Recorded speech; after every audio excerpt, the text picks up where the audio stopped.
Thank you so much, Trevor. And it's such an honor to be on this panel with Julie and with Mark. And I would like to reiterate Mark's appreciation for the concept of your symposium. I think that the notion of performing landscapes that really invites us to think about landscape as something lived, as something dynamic and transforming, rather than as something material and static or relating to property or territory. It's a really refreshing and wonderful dimension. So thank you. It's great to be here. I'm speaking to you today from New England, Eastern Massachusetts, more specifically, a region defined by contradictory histories, martial histories of colonization and revolution, but also abolitionism, transcendental ideals of nature, and simultaneously, a 19th century industrial revolution that devastated ecosystems. Acknowledging our region's complex histories of land use in particular is a bid to look beneath the ideologies that often shape perceptions, whether the heroism of revolution or the purity of transcendentalism. In that spirit, I offer a land acknowledgement written by students at the University of Massachusetts, Lowell, where I teach. We acknowledge that this land where we work, live, learn, and commune is the original homeland of the Pennacook communities and the Pawtucket Village and Wamesit Village. We acknowledge the painful history of genocide and forced removal from this territory. And we honor and respect the diverse Indigenous peoples still connected to this land on which we gather. Contemporary artists have offered important ways to conceptualize and teach about entangled cultural and natural histories of New England and elsewhere. This practice of reading a land acknowledgement, now commonplace in North American academic institutions and museums, is a way of performing landscape, publicly acknowledging through speech a history that shapes the places in which we live and work. Today, I will present several examples of original artworks commissioned for an initiative entitled Local Ecologies that I curated with colleagues from 2 other campuses of the University of Massachusetts, Sam Toby at the University of Massachusetts, Boston, and Rebecca Ukeles at the University of Massachusetts, Dartmouth. And what you're looking at is a land acknowledgement that was created as part of the multimedia artwork by the artists Nicholas Brown and Sarah Knaus, entitled Ecologies of Acknowledgement. This land acknowledgement traveled between the different venues of our exhibition, and at each stop was annotated. It began in Boston, which is the homeland of the Massachusetts people. It traveled to Dartmouth, the homeland of the Wampanoag, and concluded in Lowell, which is on Pennacook land.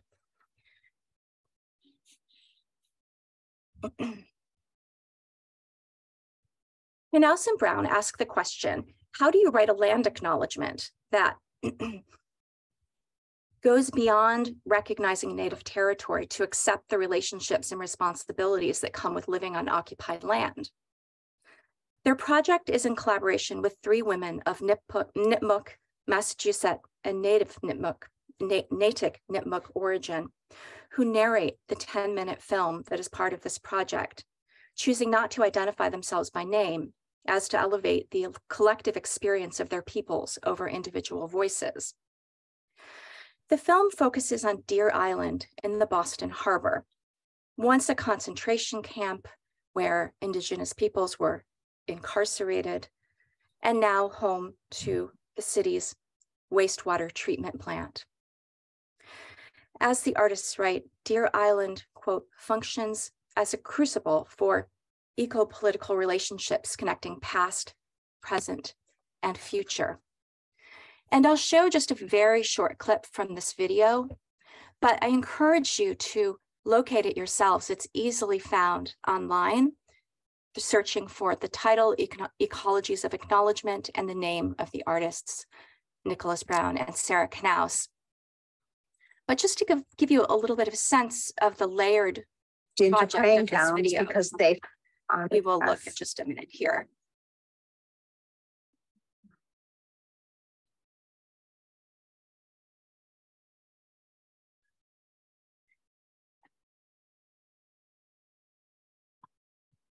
We still see the consequences of the captivity of our women and families, of our brown and Black men, the forced removal, the displacement, the privatization of land as being directly related to the trauma, the poverty, the violence that we still experience as Indigenous peoples today. So we see here in the background these monumental sort of minimal forms of the sewage treatment plant. So I hope you'll have a chance to watch that in its entirety. It's an important and layered piece. Excuse me. The local Ecologies initiative presented contemporary place-based art practices that brought the coastal and river ecosystems, as well as layered Indigenous, colonial, and industrial histories into focus. You're looking at an installation view of the exhibition in Lowell, which will be the focus of my talk today. In the background is the collective platform and a work entitled Dear Harbor Radio, a traveling letter writing station that invited participants to express gratitude and connection with non-human entities and inhabitants of the New Bedford Harbor. In the front, in the foreground, you can see 2 vats of molasses that are part of an installation by the artist Magdalena Campos Pons, who is engaging the Great Molasses Flood of Boston from 1919, and in particular, the triangle trade and the interconnections, the economic interdependency between Boston elite, New England elite, and sugar produced in the Caribbean, often by slave labor. I'll focus first on the work that you can see on the left, which is a piece entitled The Mouth by the artist Evelyn Ridds. In Lowell, our installations and commissions focused around the Merrimack River, which runs immediately through our campus, bisects our campus. On the left is a view of the Merrimack River from 1920, when it powered the New England Industrial Revolution. And then on the right today, from the window of my art history classroom, which is almost always sealed shut with light tight shades. And when I do stop to open those and look at the river, it is stunningly beautiful. And yet, how to acknowledge and experience the river as something beyond a visual phenomenon. As Thoreau wrote in 1849, so that you can get a sense of the history of this river, salmon, shad, and alewives were formerly abundant in the Merrimack, until the dam and the factories at Lowell put an end to their migrations. Perchance after a few thousand years, if the fishes be patient and pass their summers elsewhere, nature will have leveled the Lowell factories and the river will run clear again. So we are still waiting for Thoreau's temporality to be realized. Just to give you a sense of the Merrimack and its flow, it starts in New Hampshire. It flows through many of the old mill towns that were the center of the textile industry in the 19th and early 20th century, Concord, Manchester, Nashua, and then passes through Lowell, Lawrence, and Haverhill before flowing into the Atlantic River north of Boston. I'm sorry, the Atlantic Ocean north of Boston, excuse me. The project that I'd like to focus on first is, oh, I'm sorry, I feel as if I'm missing a slide here, but I think we can carry on. An installation by the artist Evelyn Ridds that is entitled The Mouth, a Merrimack River Project from 2020. And these are photographs of, on the left, me going down to the river and gathering river water for Ridds's project that involved purchasing 500 drinking glasses from thrift stores along the banks of the Merrimack River, so used drinking glasses, and filling these with water gathered directly from the river itself. And you can see as I'm down there, the debris, it's really clogged with all sorts of debris that's visible to the eye, not to mention what isn't visible to the eye, in particular, sewage overflows and plastic contaminants, PFAS, and so forth. We filled these glasses with water, and it was RIDS's intent to demonstrate that the Merrimack continues to be the major source of drinking water for the 500,000 inhabitants of the Merrimack Valley, despite its extremely compromised state. So each glass represented 1,000 residents who rely on the river as a source of drinking water. And I'm sorry, I'm missing the overall view of the installation, which somehow must have gotten deleted, unfortunately. But you can see the ways in which the glasses are sort of arrayed throughout the gallery. In fact, in the shape of the Merrimack as it moves through Lowell and Lawrence, then off to Newburyport, where it flows into the Atlantic Ocean. The glasses are situated on top of concrete pavers that represent the built environment, that represent the concrete around the river that causes sewage and other contaminants to flow into the river, particularly with increased rainfall that our region is experiencing due to climate change. As RIDS has written in my work, I'm interested in framing, highlighting, and making visible the things we do not have the capacity to see. We cannot often see PFAS or CSOs in the water, yet they impact our daily life. I was thinking with RIDS's installation also of the great environmentalist and writer, Rachel Carson, whose book, Silent Spring, was also inspired by invisible toxins in the air in Massachusetts. She was responding to a letter written by a woman who lived in the town of Duxbury, south of Massachusetts, who had noted a phenomenon in which, when the area was sprayed with DDT to control the mosquito population, many songbirds seemed to be dying as well. As Carson wrote, water must be thought of in terms of the chains of life it supports, from the smallest dust green cells of the drifting plant plankton, through the minute water fleas to the fishes that strain plankton from the water and are in turn eaten by other fishes or birds, minks, raccoons, in an endless cycle. So this sense of invisible toxins that work their way up through the food chain and infiltrate our environment entirely is a concept that I think RIDS is also working with in her work, in her piece. Yet you can see that despite the contamination of this water, as it sat in the gallery for 6 weeks, new growth started. You can see the little sprouts in the top of the plant there. And here in a close-up near the end of the installation, many tiny traces of new growth, suggesting resilience.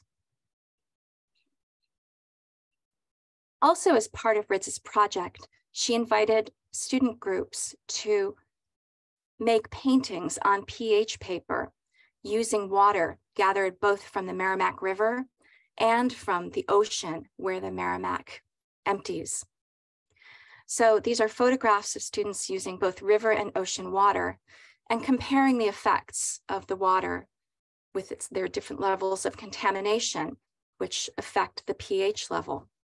This was a very embodied way of interacting with water, which on our campus, we primarily experience as a kind of visual phenomenon, as I mentioned, out the window, or as we drive from one part of campus to another. Here's a student from Lowell High School creating a drawing of a water glass to sort of underscore the point of the river as our source of drinking water. And we hung these pH paintings in the gallery. They are sort of ephemeral paintings that would fade quickly, but had an important presence in their brief life. The next installation that was commissioned for UMass Lowell that I'd like to talk about is the Chicago-based artist Andrew S. Yang's installation, Waste Not, Want Not. Yang, I met, in fact, in Europe while we were both speaking.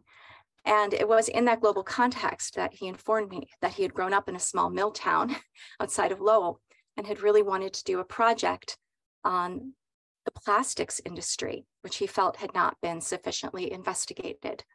And indeed, as the mills began to transfer to the American South, as the mills closed and the textile industry moved to the American South, an industry was there to save the day, economically speaking, and that was plastics.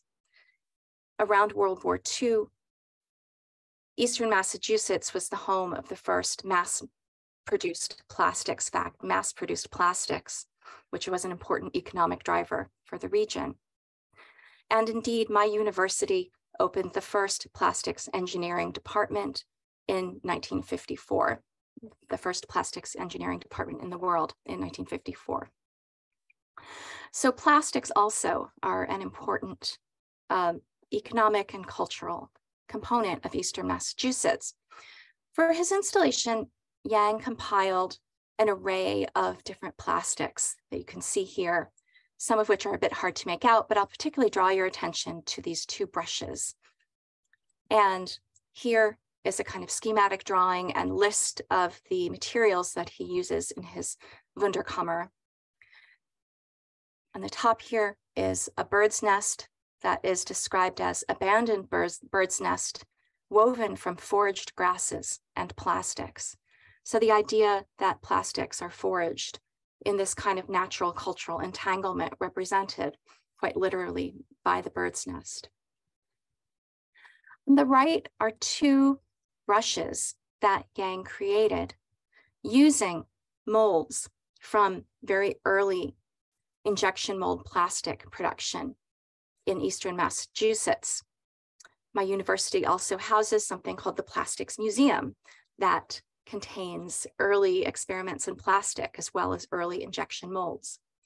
Yang worked with the plastics engineering department, took some of these original molds for combs and brushes, and injected them with new corn-based bioplastics, and produced these kinds of hybrid objects that have this kind of hybrid materiality representing past and present and very different notions of plastic.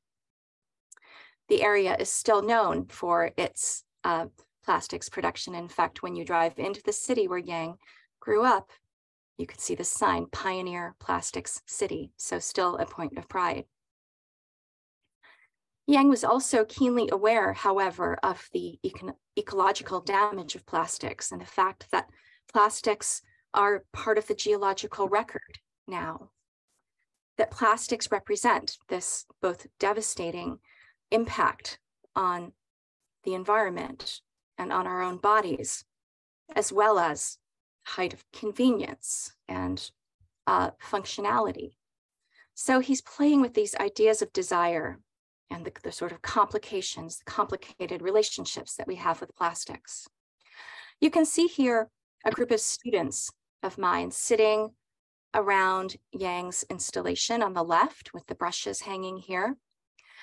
They're also sitting around what is a kind of surprising object, which is a water cooler that is filled with hundreds of used hypodermic needles. This is an object that was put together by a man named Rocky Morrison, who had started a project, an initiative called the Clean River Project, a non-government organization. And essentially, Rocky, with an army of volunteers, goes out and dredges material out of the Merrimack to clean it up. And this is a life's mission of Rocky Morrison. Rocky became very emotionally sort of connected to the many addicted individuals who take refuge at the riverside. As the Industrial Revolution created a kind of depressed post-industrial economy in our area, the geography of the opioid and fentanyl epidemic corresponded to those economic conditions. So the social geography of these epidemics really follows the path of the river as well, follows the course of these old mill towns.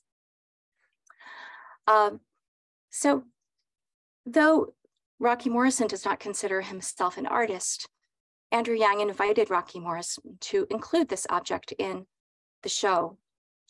And indeed, we saw a number of vessels filled with hypodermic needles, thousands and thousands that Rocky had collected along the banks of the Merrimack.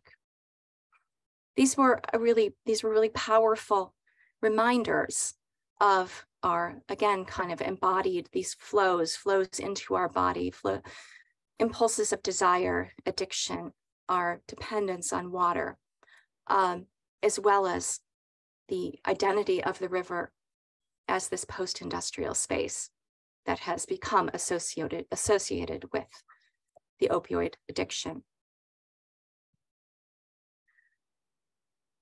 Finally, as part of Andrew's installation, he created banners using waste plastics that he installed in our libraries that are inspired by the shape of the Merrimack River.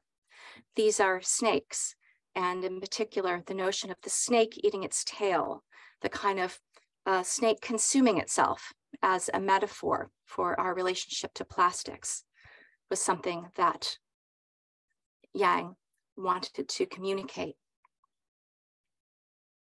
I'll end with a project that was unrealized on campus, but which I think was an important component of local ecologies nonetheless. This project is called Van Ha, or Cloud River, and it was conceived by the artist Di Huang, who was an alum of our art department, who has gone on to have an important international career.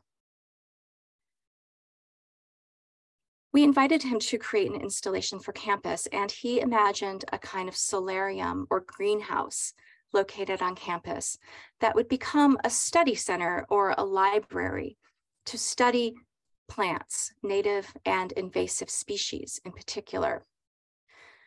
As he put it, Van Ha, or Cloud River, again, sort of this notion of the river, except in this atmospheric sense, investigates the need for attentiveness to our immediate surroundings, revealing the nuances of everyday life within the vast habitat we occupy and far beyond.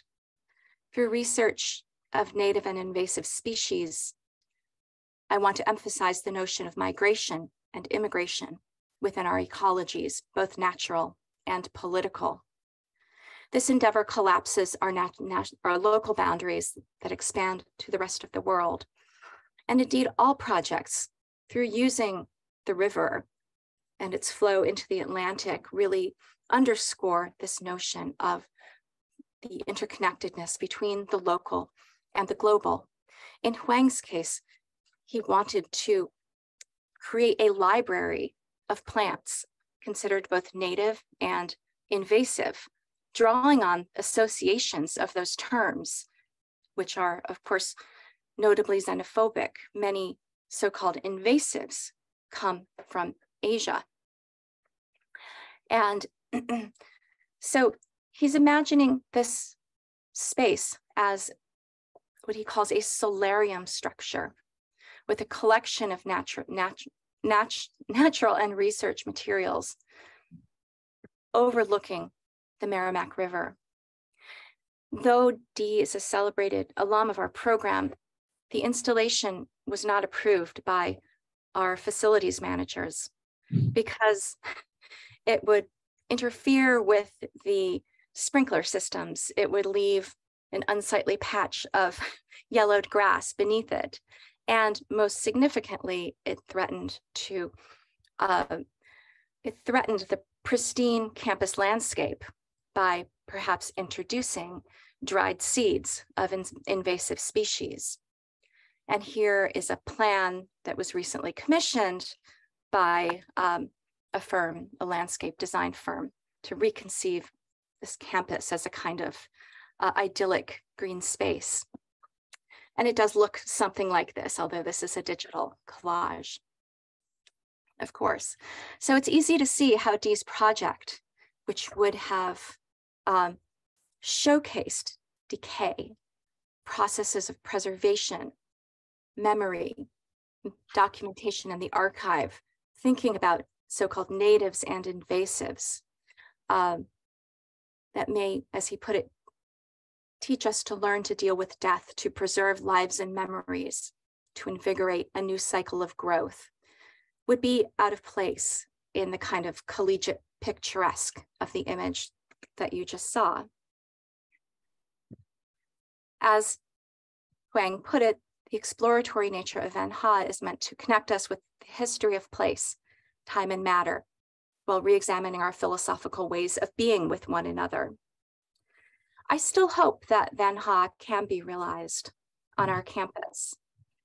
I think Cloud River would offer a landscape as a text and materiality to be read, touched, and explored. Huang's research would reveal a complex, even incoherent narrative of nature and landscape in Lowell that is still in the process of being written. Cloud River proposes landscape shaped by many agents. It renders legible multiple histories, individual and collective. It responds to global migration and exchange, and it possesses an agency outside of the human groundskeepers who determine our neatly maintained annuals and perennials.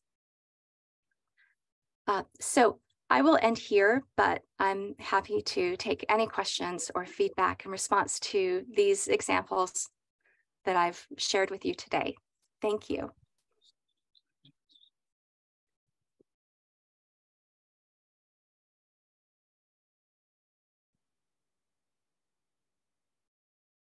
I think particularly it's quite interesting because the first speaker we had in this seminar, Niels Bubant from the University of Aarhus, talked about his approach to the Anthropocene as being patchy. He talked about the necessity to have this patchiness and not look at areas which are unified, but actually are splintered, but connected.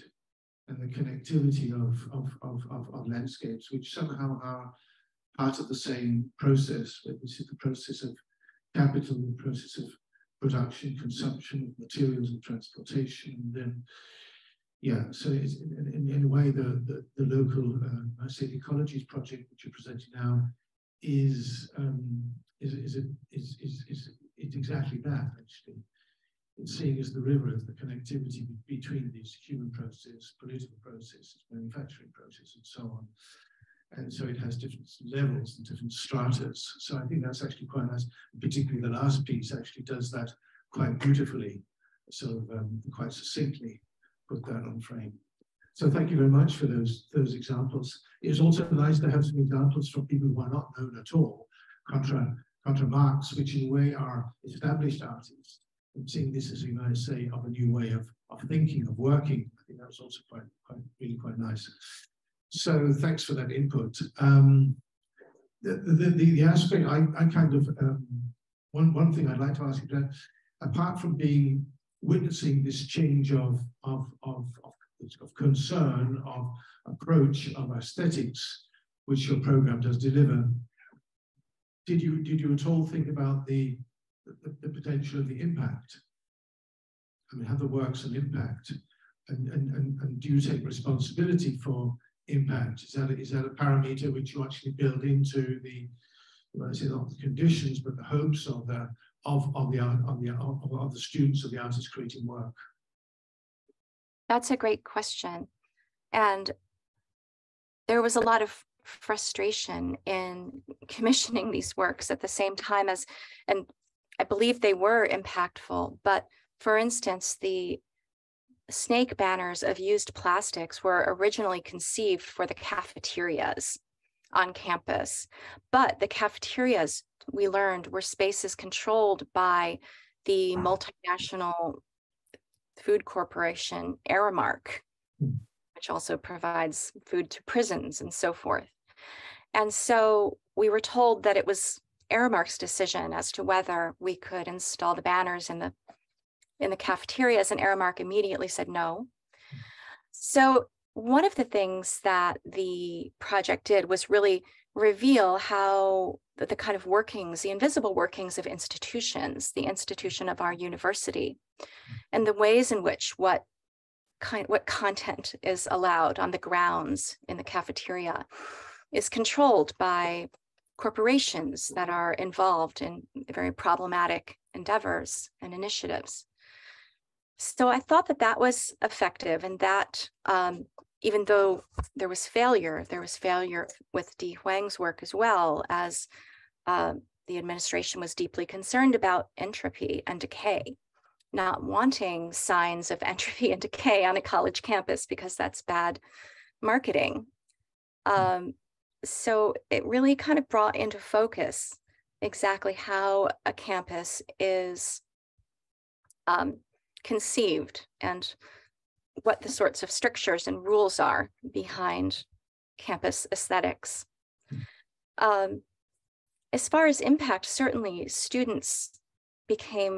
many students were educated as to the makeup of their drinking water through Evelyn Reed's piece. And many of us were unaware of the important economic history of the plastics industry in our region. We think about, Walden Pond, which is close to our campus, and we often don't think about the fact that Walden Pond coincides, that Thoreau's tenure at Walden Pond coincided with the Industrial Revolution, and there's these deeply devastating ecological impacts that we still have not recovered from today. Yeah, thank you. Mark, you didn't have a hand up, did you? No. Julia?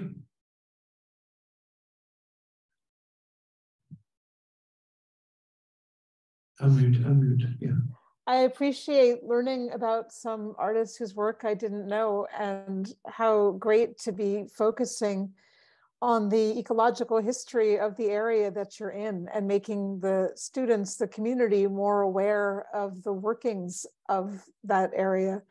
I think that's exactly the kind of project that I think is the most effective, it's in its specificity. And so I wish I'd seen it.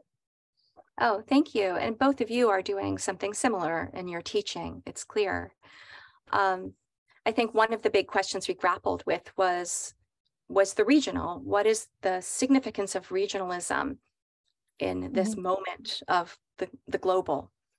And we still found great value in the regional, albeit we understood the regional then as being very interconnected with global flows and both cultural and ecological. Yeah, Mary Mattingly did a project in Prospect Park in Brooklyn last summer, which was about the New York watershed, just really aimed to teach people who live downstate like me about how our water comes from upstate, because there's always a big division in New York between upstate and downstate, politically very different, a lot of resentment about resources and so on. And I'm a native New Yorker. I've been turning on the tap all of my life, but I learned so much about the fragility of the watershed and how the communities along the watershed have to work together to make sure that New York City continues to have water. I mean, there's a lot of global things it ties to, and keeping water in the commons and the water wars that people say may be coming down the line. But just on a local level, to understand better that even if you're in a city, you're in an ecosystem is just hugely valuable. Mm-hmm. Absolutely. And that reminds me of a project by the artist Lizzie Mogul. I'm going to just put this in the chat, a project called Walking the Watershed that looks at nice. the Adirondack water and the watershed for New York City and the Catskills, and really thinks about the system by which water comes to the city. Okay, thank you. I think we've reached a point in which we probably will need to say goodbye. It was great having the last session, particularly because it really did throw up a lot of concrete examples of many of the issues we've been touching on actually, and which we haven't had an opportunity tonight to find home examples. So I think this was really inspiring and really relevant. So thanks very much for your input, and we hope to see you soon another time.